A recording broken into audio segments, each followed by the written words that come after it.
6:21 this morning. We're heading back home now. I've actually got a friend, Derek. He's coming over to drop off my CFast card along with a coffee, picking up the coffee. So these are my dogs. This is Bear. This is Valley. Oh, hi. Oh, hi. Here's your coffee, sir. Thanks for choosing Postmates today. Hey, good to see you. Good. Hey, be sure 5 stars tipped. I appreciate it. I will do that. All right, man. Hey, don't litter. All right, you don't want to get fined again. I don't know how I'm gonna pick it up. And... What if I just bite it? Derek left with my straw. He was in a rush. He had to get back to some work and some meetings, so I just dropped off my Komodo card and my coffee. But yeah, so Derek took my straw because I dropped it, and then that's Derek. So I have a couple errands to run. I just put the dogs up real quick. I'm gonna run those errands and maybe answer a couple questions along the way. So let's go. Thanks for the coffee again, Derek. Hey, this wind muff. Let me know if the wind muff is working.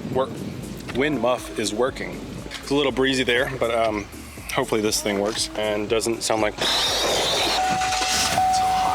A lot of you maybe don't know this, but there's several videos on this channel that I've uploaded in like 2015, 2016 that I've actually removed, or not removed, but they're unlisted right now because whenever I started doing more color grading tutorials, I wanted the channel to be obviously more specific. I didn't want it to be confusing when people got to the channel and saw a bunch of other random videos that I'd uploaded as a high schooler. A couple little vlogs that I was filming just to document my time as a 18-year-old that had no idea what he was doing. I need to do more of that. I still have all those videos. That's the cool thing. They're all still on my channel. They're just unlisted, so you can't see them right now. I don't know when, maybe if this style like catches traction or whatever, if you guys like these videos, I will re-upload or make those videos public. We'll see. Okay.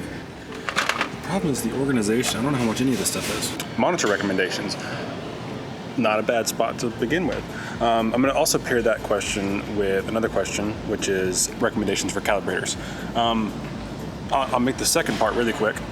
I don't calibrate my monitors because FSI does it for me. Flanders Scientific, they calibrate their monitors in-house. They do a lot better job calibrating than I do. So once a year, I send it back to them, they recalibrate it, and they send me the monitor back. So I don't actually calibrate the monitor. So there's that answer. And as for monitors, this is a good option. This is an LG. I have 2 of these, or at least a very similar model. This one specifically is the 27 UP600. We're at Best Buy right now, it's $350, so that's a pretty affordable monitor. It comes out of the box pretty calibrated. It's not that far off. They're not that bad when I compare them next to the Flanders that I have on my desk, but you can also calibrate them after the fact and just have that much more reassurance. But like I said, that's another handful of steps that I can't speak much to because I don't calibrate my monitors myself, and I'm happy to say I'm not the best person to ask for that. So that's the monitor I'd go with. The X-Rite Pro i1, I think is what it's called. That's a good calibration tool from what I've heard. Don't have any first-hand experience though. So other than the LG monitor, you can also go BenQ and Asus ProArt displays. They're also really solid. So I'm getting weird looks now. I'm gonna go. Got what we needed. On to Target, which is just right there, different parking lot. Got to get a couple of groceries. Okay, I'm gonna do a speed round. I'm gonna handle a couple real quick. Which video editing software do you usually use? I always use DaVinci Resolve. What's your editing process? Caleb, what's up? My editing process kind of varies depending on the medium or the genre of video that I'm working on. In this instance, for a vlog style thing like this, is more of a first cut rundown, like just throw all the footage in the timeline, scrub through, cut out the stuff I know isn't gonna be very good, start to compile kind of an A-roll, B-roll segments, pick music, and then one interesting thing I do with the music is I'll go ahead and cut it to the length I want it to be, and then cut the footage to fit that length, because sometimes we can fall in love with the footage too much, especially the B-roll stuff. But yeah, from there, it's just a continual process of refining and removing more and more footage, just so that you can hold the attention as long as possible. But that's my answer there. It makes several passes. You'll find that as you go through, you pick apart different segments of the video better by seeing them multiple times. So going through and making several passes and cutting out more and more each time, that's what usually leads to a better video for me. Best compression settings when posting to IG, that answer is gonna be, I don't know. I set mine to H.264 from DaVinci Resolve, and my export tags, the gamma and color profile tag are Rec 709. Then I set the bitrate to 80,000 kilobytes a second. There's nothing really specific that I do for Instagram. Instagram recompresses it anyways, so if you're seeing my Instagram videos and you think they look good, thank you. I don't know, I haven't, I guess, spent as much time comparing them as I should. One major tip though I have, if you're making videos of this nature, try to edit the video in your head as you're shooting and kind of have an idea of how your whole day is going to go. I think that'll help at least. So let's get back home, let's have some lunch and start editing. I've got a question. Why do they package these like this? I must be doing something wrong because there's clearly a cut here line. Also, how about the focus on this thing? It's pretty solid. So I'm gonna go ahead and cut this right there. Just to be clear, what did that do? We're back at square one. Why is that even there? And they've been like this for years. Why put the cut there mark if it doesn't get us any closer to accessing the thing we bought? So we're just gonna cut here. That's the trick, all right?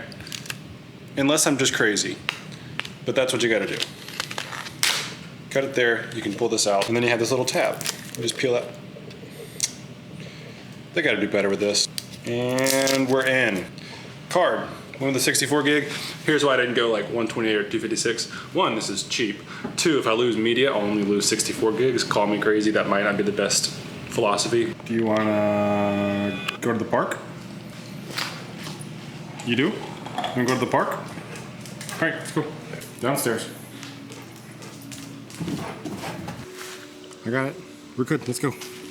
One thing I might do while we're at the park, because you know the dogs love running around, we might try out that high frame rate stuff, slow motion, 960 frames a second. It does 240 as well and 120 at a pretty good codec. So we're gonna try some stuff out and see how this thing looks.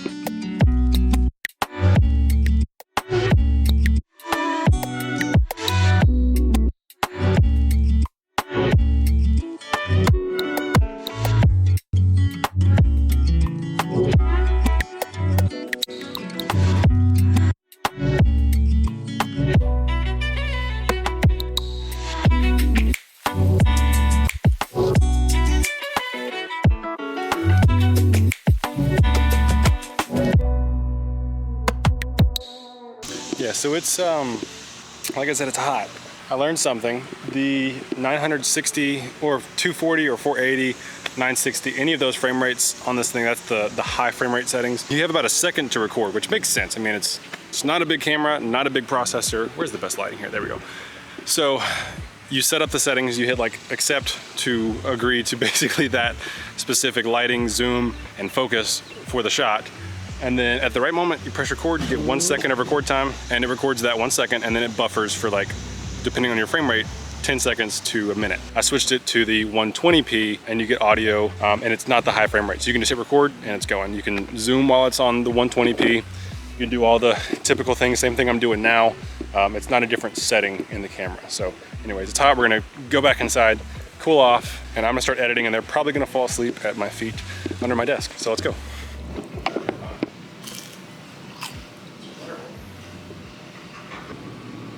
I don't know what I want. Wife is home, if you couldn't tell. Hey, wife. Hello. All right, next question. If you could only pick 3 lights to have on set, what would you pick? Key light, fill light, rim light. I think that's probably not what you meant. If you meant brand specific, that's the Godox SL60W. I got it because it was affordable and really does a pretty good job. That's what I use in all my YouTube videos. That's my key light in all of them. And then I have the Aperture MC. It's a great light. So you have the ability to change the color. Oh yeah, it also has Bluetooth connectivity, so you can change the light there. We'll do 5600. It's not gonna be, look, I'm not building a great lighting setup right now. That's one of my edge light or fill lights. I usually use that one for like the blue background that you'll often see in my YouTube tutorials. Now I guess another question off of that question is if you could only pick 2 of those options between your fill light, your edge light, and your key light, which one are you gonna get rid of if you only had to pick 2? I'm actually gonna reach out, I'm gonna phone a friend, I'm gonna call my buddy Brady Bissett, who has a cinematography YouTube channel. I think he would have a really good insight on this. So let's give Brady a call. Hello and good morning. Hello. So here's a question I got. If I had to get rid of one, it would come down to the background. If the background is if there's good separation, I'd get rid of the rim light. But if there's a lot of like mush between the talent and the background, negative fill and add in a rim light to pull some separation. That's a great answer. I know you were up late last night editing, so I'm gonna be up late tonight editing, but you enjoy your day. I appreciate your input, and I'll chat with you soon. Sounds great. We're gonna go see Elvis, the new movie. We're not actually gonna go see Elvis, we're just gonna go see the Elvis movie. Craving some fish sticks. What'd you think? Thought it was a great movie. Great movie. I'd say it was a good movie. It wasn't my favorite. We're heading home, and I guess I'll wrap up a few more questions on the way. I thought it was a great movie, though. It was a good movie. I really liked it.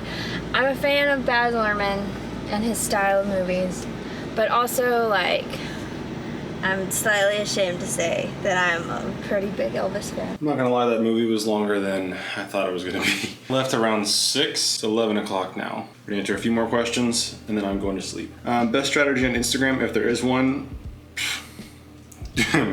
your guess is as good as mine. Use the features they introduce. Use whatever's new. Proper use of hashtags is helpful.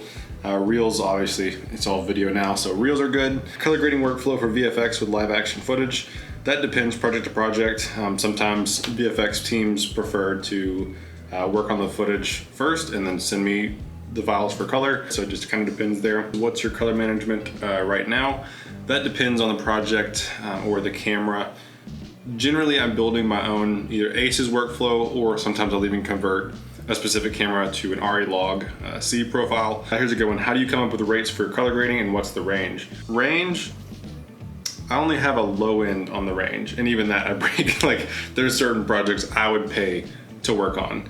So yeah, the range could be me paying you on the low end, and then I guess the high end.